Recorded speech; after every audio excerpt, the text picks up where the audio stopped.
Richmond, City Commissioner Jason Morgan remarks that he's seen a connection with certain businesses in the Richmond area. And after filing an open records request with the city, there does seem to be some legitimacy to his claims. What he says is that there's 5 local hotels and motels where there's a large amount of crime and overdose calls that are coming to them. To continue with our Investigating Hotels series, we came to the Madison County Health Department to talk to senior health environmentalist Woody Arvin. Woody actually dispelled some myths for us about what it takes to actually shut a place down and recent complaints that were filed. We got a very, very wide range of different programs we work with. Anywhere from food service, establishments, hotels, motels, mobile home parks, schools, on-site sewage. We have rabies programs. I mean, we have just a lot of anything to do with environmental health in Madison County in Kentucky. If we have a hotel, motel complaint, we would just do the investigation. And we try to do our complaint investigations as quickly as possible. And again, it depends on the nature of the complaint, how serious it could be. Somebody says the floors are dirty in a restaurant, we wouldn't go out maybe as quickly on that as we would if there was raw sewage coming up in the restaurant. Do you all ever have very serious complaints with the hotels in the area?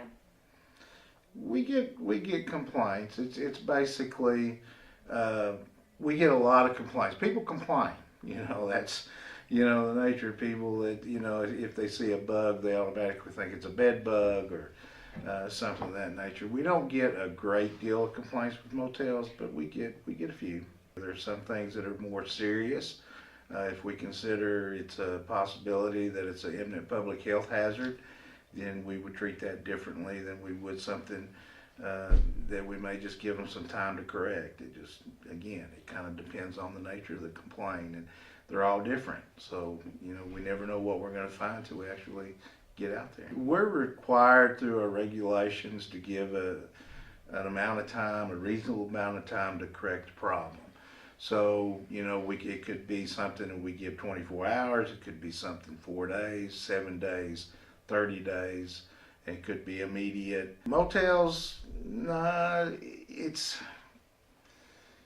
it's really hard for a motel to be actually issued a notice to cease operation. It'd have to be something very, very, very serious.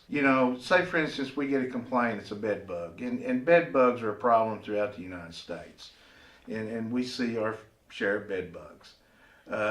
We would do in that situation, the room that the bed bugs may be present in could not be rented, could not be occupied until the problem's taken care of. So we wouldn't necessarily close the entire issue, an entire notice to cease operation to the motel, but it would affect that one individual room, and also possibility of the rooms on either side are above or below it. Arvin showed us one particular complaint that was mentioned in a previous piece of the series regarding straight piping from a particular motel. He said that the complaint was rectified by the owner in a timely manner and that it was a wastewater, not sewage issue coming from the business. According to Arvin, from the health department's perspective, it would be incredibly difficult to cease operation on a motel or hotel. To get the city's code enforcement angle on the story, we spoke to Philip Williams, Director of Codes, Safety and Risk Management. He responded saying, quote, "We are not currently in a position to entirely condemn any of the motels in question for ordinance violations or building code deficiencies." He also said, "I do believe a review of the existing nuisance ordinance should be conducted in an effort to determine the feasibility of specifically addressing establishments that cause undue hardship on our first responders and our citizens as a result of excessive criminal activity.